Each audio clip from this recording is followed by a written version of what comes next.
Приехали с клиентом в коттеджный поселок смотреть клиенту дом. Коттеджный поселок находится под горячим ключом.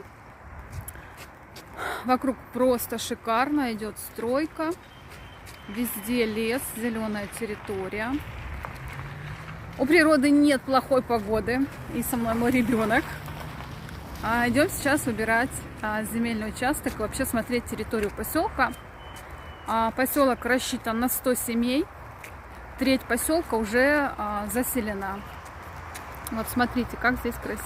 Живописно, есть свободные участки. Вот здесь трасса, едет машина. И сразу на въезде в коттеджный поселок есть остановка общественного транспорта.